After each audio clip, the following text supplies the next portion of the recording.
Just a few days ago, we got another breaking Golden State Warriors trade rumor.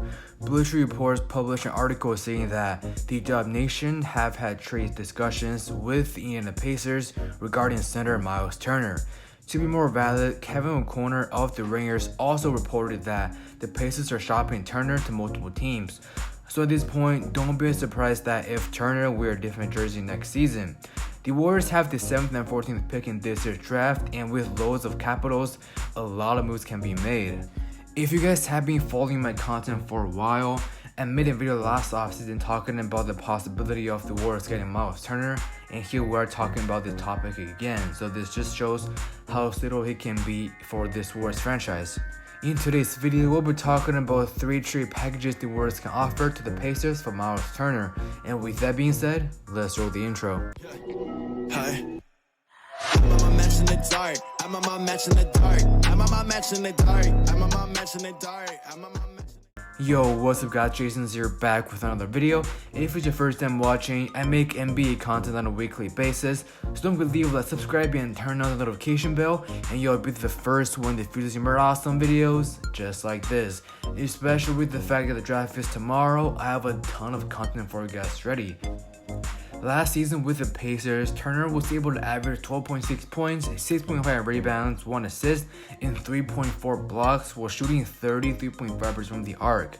Now, one notable stats you can see here is the number of blocks he gets. Unsurprisingly, Turner is the blocking leader last season. What's more, the second place player, which is Rudy Gobert, averages a total of 0.7 blocks lower than Turner. Last season, Turner had a 108 defensive rating, which is really solid among centers. Okay, enough talking, let's break down these trade packages. The first trade package is as follows. The Warriors will receive Myles Turner, the Pacers will receive James Wiseman, Kevon Looney, and a first round pick in 2022. Kevon Looney here is basically a salary matcher since I don't think a team will offer him that much money except the Warriors because of his production on the court. Now, this trade here is basically the exchange between present and the future.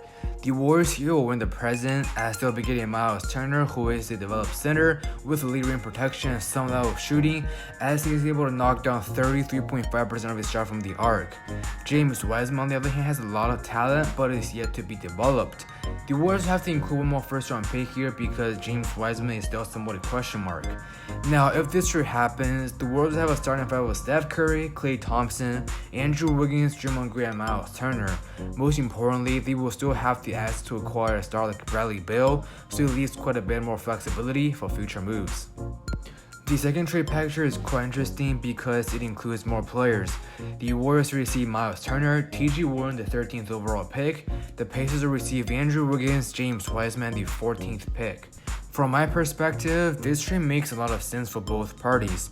The Pacers will be getting Andrew Wiggins and James Wiseman, who I believe will become instant starter.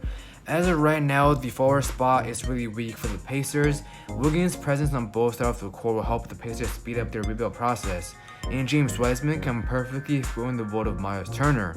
For the Warriors, I think this move can improve the team's overall performance. With Myles Turner as a stretch big, not only can shoot threes, but the front court of him and Draymond Green will be really good defensively, and this will make the Warriors finally having a legitimate experienced center. As for T.J. Warren, who is a secondary ball handler, can help release pressure off Steph Curry.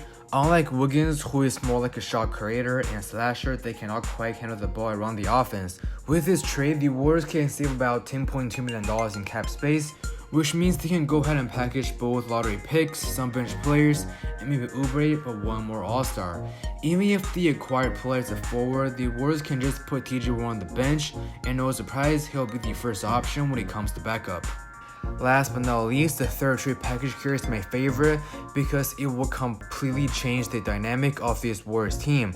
The Warriors receive Jeremy Lamb, Myles Turner, Domantas Sabonis, and the 13th pick in this year's draft. The Pacers receive Draymond Green, James Wiseman, the 7th pick, and Kelly Oubre Jr. through a sign-on trade. At the end of the day, I believe this trade benefits both parties. The Warriors can then form a starting five with Steph Curry, Klay Thompson, Andrew Wiggins, Domantas Sabonis, and Myles Turner. The crazy part of this lineup is that everybody can shoot the basketball while at the same time present defensive threat over most of the oppositions. We know Wiggins had one of the best seasons defensively this year, we know Klay Thompson has the ability to play defense at a high level, and Myles Turner, we all know he's a block specialist, especially inside the paint. And for the Pacers, who is slowly entering into rebuild mode, this trade can speed up the process easily. James Wiseman can likely be a future franchise center for the next 10-15 years. Draymond Green can be the power forward that lead all the young stars at a high level, and Oubre can be the small forward that provides energy on both ends of the floor. Now, with the Warriors' 7th pick and their own 13th pick, the Pacers can either package those and some players for one more high-quality star, or just make an educated selection on this draft, which is one of the deepest in maybe the recent decade. Alright guys, so this wraps up the video. Comment down below if you think the Warriors will make a trade before the NBA draft tomorrow. And if you enjoyed the content, don't forget to leave a like, subscribe, and follow me on social media with all the link in the description down below. Once again, thank you guys so much for watching this video, and we'll see you guys in the next episode. Peace.